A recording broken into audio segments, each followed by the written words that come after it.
name is Melanie Chirema, or let me use mine. That's my maiden name. I'm married now, so Mrs. Melanie Ballard. I'm an entrepreneur. I have a cosmetic brand. I also have a cleaning service, and then I also sell slim teas. I have 2 kids, a 2-year-old and then a 3-month-old baby. So with my first child, we had gotten married. My husband and I, we dated for some time, like about 8 years before getting married. So we knew right away that after marriage, we want to have kids. We've already had a lot of fun. So after marriage, we had our traditional marriage, and then we wanted to have the white wedding in about 5 months. That was 2020. But then it was a COVID year.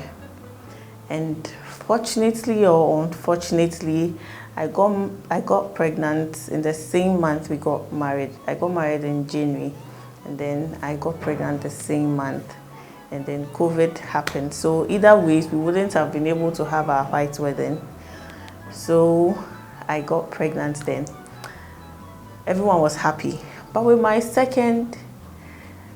with the first, we were kind of expecting it, yes. But with the second, I remember I missed my period. My period is very regular.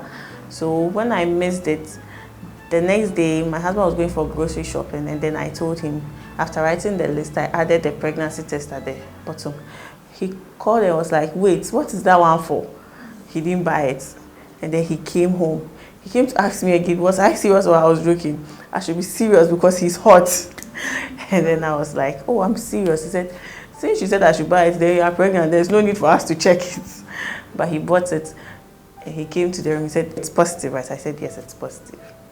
I said, okay, we are giving birth again. So by then, my son was 1 year and 2 months.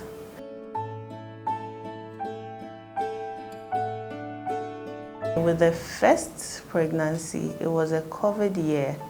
And then by then, after marriage, my husband and I hadn't moved from his parents' house. We were still there, and it's kind of like a big house. His younger brother brought a lot of his friends, so the house was packed. Because of that, I wasn't doing anything. I would just wake up and they do basically everything for me. Sweep my room, lay my bed, bring my food. In fact, they would have even carried me to the washroom to bathe me. But my pregnancy itself wasn't a stressful one. It was a very, very nice and comfortable journey. I didn't experience a lot of things people said they experienced. I would say it was the spitting in the first trimester, and then 1 or 2 nauseas here and there, but after that, everything was fine up until I delivered. With the second one, because I have a baby and now I don't really have help, it was just myself and my husband. It was quite stressful because my son doesn't eat. We struggle to feed him. So with my tummy, I'll have to be following him, going up and down to just feed him. And with the first, I didn't experience Braxton Hicks, but with this one, it was something else. I would experience it, even though it wasn't a bad journey. It was comfortable, but I feel I would choose the first one over the second one.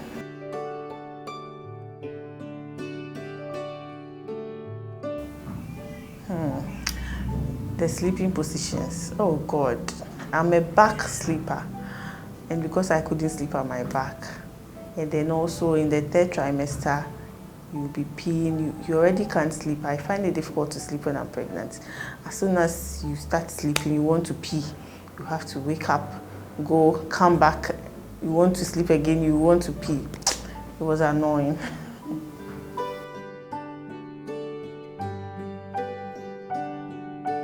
Okay, so with my firstborn, I delivered on my due date. And on that day, I was supposed to go for antenatal. So it was done around 4 a.m. And then I had the urge to visit the washroom. So I sat on it, nothing came. And then I said, okay, let me sleep again. As soon as I went back, about 5 minutes time, I had the urge to go to the washroom again. I went, sat on it, nothing came, and I said, okay, let me go and take warm water, because I heard if you can't visit the washroom, you take warm water, it's easier. So I went to take warm water. My mother-in-law wakes up very early, so she was already in the kitchen, and she was like, hey, oh, this boy wants to come today. And then I laughed over it. But then I was having this slight waist pain. I don't get abdominal pains when I'm in labor. So I was having this waist pain. And then she asked that I call my grandmom. By then my grandmom was with my mom. And my mom's house to my in-laws' house is not very far. So she asked that I call her and tell her what I'm feeling. So I called my grandma and said, oh, you're in labor. So on the day of delivery, I was sleeping, and then it woke me up. But it wasn't, my labor is actually short. With the first one, at 4 when it started, it wasn't something severe. I didn't scream, I didn't do anything.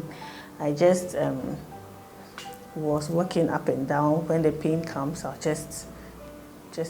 downloaded the contraction timer, so I'll just start it. I was there walking up and down, and then I lost my mucus plug. After I lost my mucus plug, I got the bloody shoe. And by then, my husband's car tie had burst.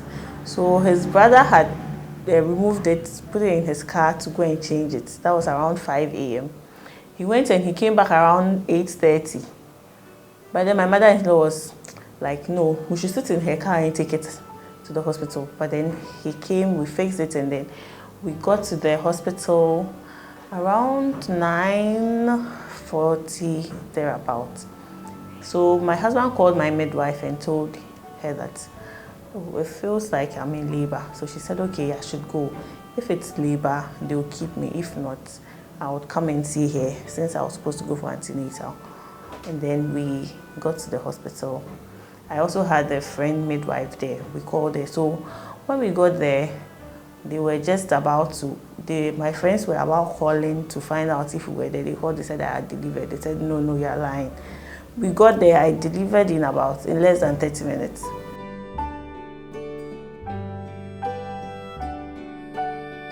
For the first one, they broke it at the hospital. When I got there, they said I was 8 centimeters dilated with the first one. But the second one, it broke at home. With the second one too, I think we went to the shop. When we went to the shop, I came home. My due date was in 2 days' time. So I said, this baby, you no go past your due date. I'm tired. I went for a very long walk. After I got back, I was at my sister's place by then. I got back, and then what even happened? Yes, I went to sleep. I didn't really sleep early. I slept around 1 a.m. So I slept at 1 a.m. and then at 3:30, I felt like peeing. As soon as I got up, I saw water dripping. I was like, so this pee will not even wait for me to get to the washroom. It's just coming. And I went to sit down. And then the pee came. I was like, am I sure it's pee that came? I went to knock on my sister's door, and then she came out.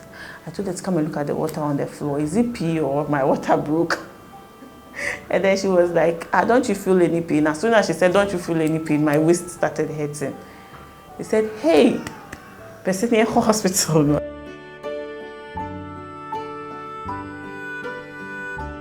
The labor, and I've actually come to realize, just as they say that 2 pregnancies are not the same. For the first one, it was very normal, in as much as it was painful, but comparing it to the second, then the first was child's play. The first was extremely painful. But I thank God all my labors are short, because I just imagine myself going through that kind of pain for those hours that people talk about. Mine is quite short. I get to the hospital and I deliver in about 30 minutes or less. But even that 30 minutes is bad. With the first one, I got there, they saw that I had progressed. I should be able to push, but I didn't feel like pushing. So they had to give me oxytocin to help me push. But even with that, they would tell me, when the pain comes, you push.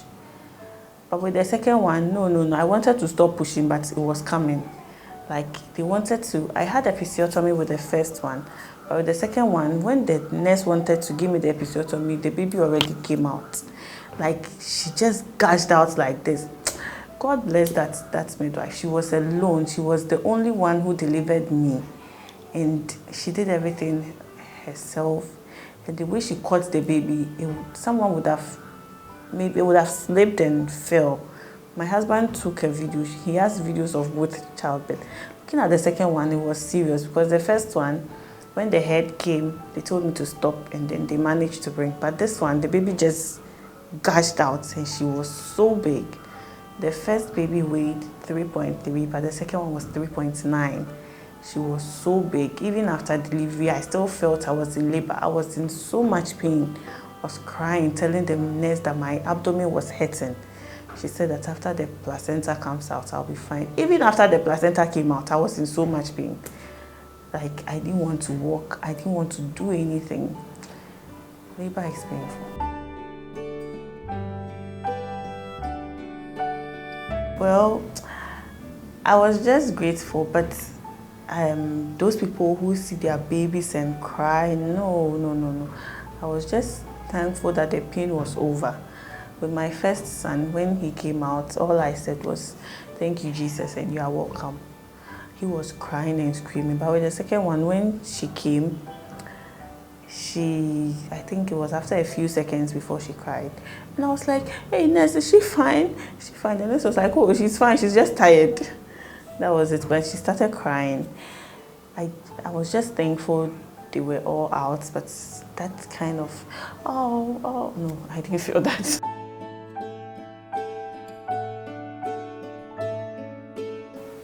Yes, a lot of adjustments. You know, when you are a single person, even if you are married and you don't have a child, it's different from having a child. Maybe my husband can do things, not even maybe, yes he can. He can cook for himself, he can bathe himself, he can take care of himself. But these are people depending on you. You have to do everything for them. My son didn't actually like breastfeeding, so I had to pump and give it to him. So with that, someone can take him and feed him, but this girl doesn't like the bottle. So it's difficult going anywhere without her. Yes. So it's a lot of adjustment. You want to go somewhere, you have to pack your things. You have to make sure you don't leave anything. Yes. It's a lot. Your life is totally different, especially if you have no one. And even if you have someone and you are breastfeeding, the person can't breastfeed for you. You still have to do. So your life is not your own.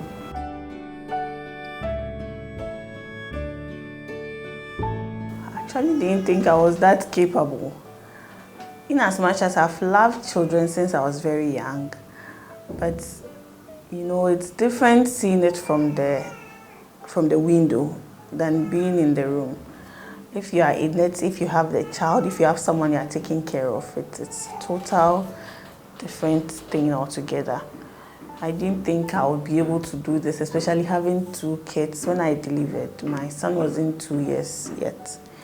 And doing it all alone, it's been something else. I didn't think I could do it.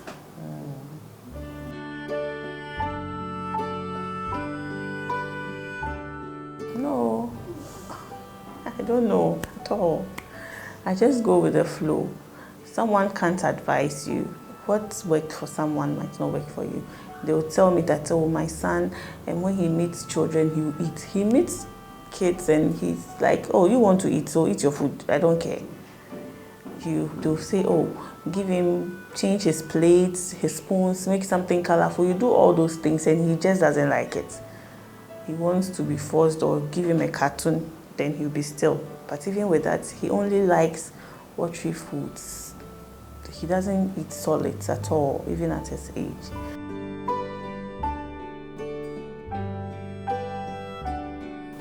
my body has changed. It's a total different thing. My tummy is big. Myself, I'm fat now. No, I'm not fat, I'm big. I'm big now. Yes, so I've changed entirely different.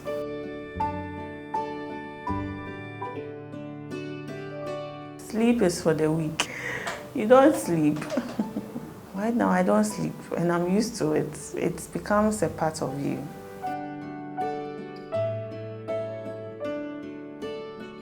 Sometimes I sleep. Sometimes I wake up. That's if I wake up very early and do everything. In the afternoons, sometimes I sleep. Sometimes I'm just there pressing my phone or doing something else. Yes, so that's what I usually do.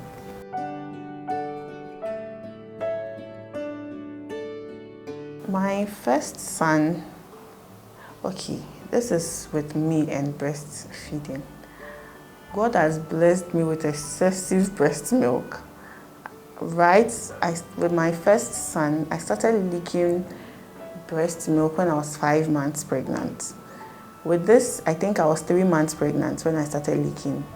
So, but it was unfortunate my son didn't want to breastfeed, so I had to express it for him. I remember when I gave birth to my son, he had jaundice 2 days after birth. I saw it a day after birth. I was telling them, they were like, what do I know? I just delivered. How do I know? Have I seen a jaundice baby before? I was like, nah, this boy is not the same baby I brought. I delivered on a Tuesday, on the Wednesday when I told them. So on the Thursday, I told them if they won't go to the hospital with me, I'm taking my son to the hospital. We went and he was really jaundiced. And then I remember when we were on admission, my breast was engorged. It was overly engorged to the extent that I gained weight when I was pregnant, but I became extra big. The doctors came and they were like, if I don't express that day, they would have to take me to the theater to use needles in pulling out the milk because it was too bad. I had to express. Baby was just about 4 days or so. When I expressed, I got 4 bottles instantly. 4 bottles instantly. And then at that instant, I became so relieved. My swollen self went down. When the doctors came, they saw I had changed. With my second baby, to the same thing. When I'm breastfeeding, I'm always in bra. There hasn't been any day that I don't put on bra unless I stop breastfeeding because it's always leaking. My breast milk is always leaking. So it's hard for me to take soupy foods or mashed kinky or anything like that. When I delivered my firstborn, my mother-in-law was scared to prepare anything soup for me because I was already suffering. So I had to eat something that would not even make the breast milk flow more because I was suffering. With my second, to the same thing. I'm always leaking. Breast pads they are nothing for me, so I use diapers because that's what helps, soaks the milk. So for the breastfeeding, it's stressful for me. Breastfeeding is really stressful because of the excess milk. It's very difficult and it makes it painful. My second baby, I had sore nipples for 2 weeks. And then after, when she was, I think 7 weeks, I had them again. I asked them, they said it was because the breast milk was too much. So it makes it's like it's forcing itself out and then makes it clog at the nipple, making me get milk duct. So I had to go through it again. Some people are praying for it and others are praying it goes down.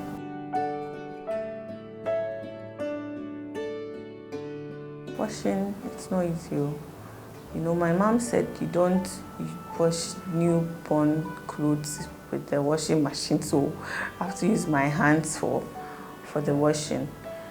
So for us, I use the machine, but for the baby, I have to use my hand. When I delivered, I used to wash every day, but now I think I make it every 2 days because I'm tired.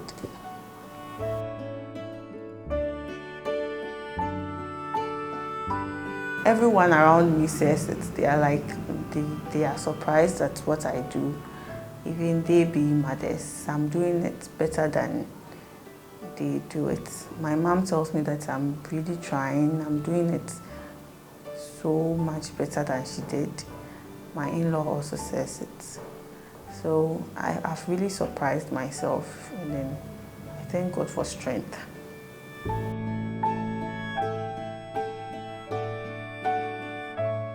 My work isn't an office kind of a work. I can work from home, and then I can take them with me. It's my own thing. So yes, I'm back to work. In fact, I was working even, let's say, from the first day I delivered, because it's something that I do myself. So yes, it's going very well.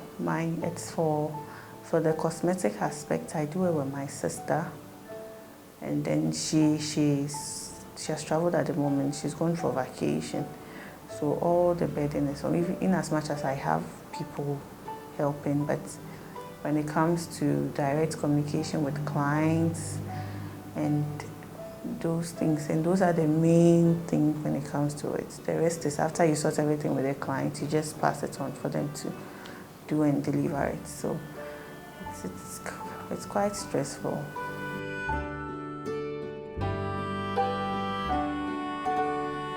My son, yes, he says wee wee and all those things, but he can't take off his pants himself.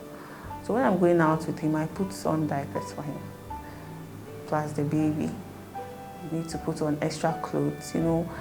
My mom always tells me that I feel my son is old because I have a baby, but he's still young. So you don't only have to pack for the small girl, you have to pack for him as well, because even he makes himself dirty, very dirty.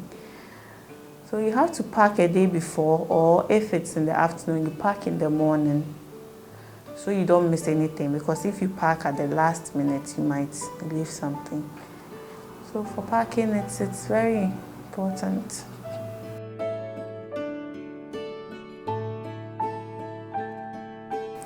Yes. You dance, you sing, you do a lot of things when she's crying. You do a lot of things. When she's talking to you, you also try to make the sounds she's saying, hoping she understands that better. So you do a lot of crazy things, which you see to be normal.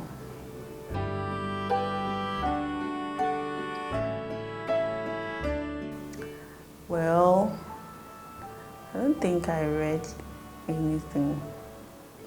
I just used to watch labor vlogs and then look at people's experiences, what they went through.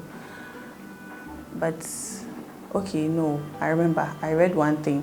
When it was a video I watched, when I got the sore nipples, I watched a video where they said to put use saline solution, warm saline solution.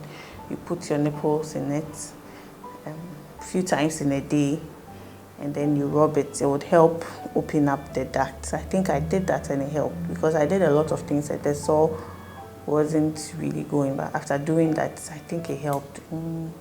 So there are some things that I think I've watched that was okay.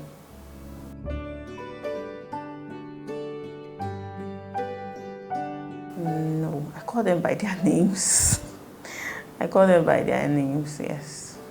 We give them the names even before they are born, so that's what you are called in the belly. So once you come out, you are even called that name before the naming ceremony is even done.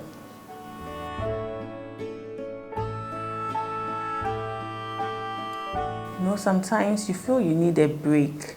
Sometimes you are stressed. Maybe you are stressed over something else. But you have these kids, and my son, he likes a lot of attention. So you are giving this baby attention, he wants you to give him attention, and you are stressed, so you end up shouting on him, and then you end up feeling bad, like, I'm sorry, I didn't mean to do it, but I'm just stressed, I'm tired, can you give me a break? It's not easy. It's really, really not easy being a mother. It's not easy at all.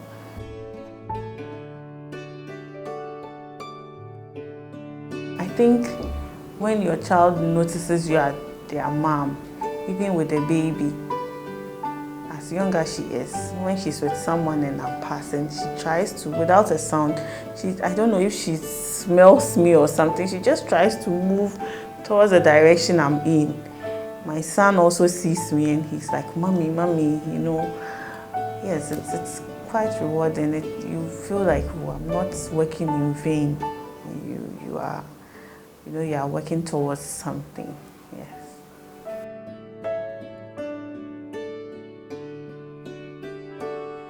All I'll say is, all mothers are doing very well.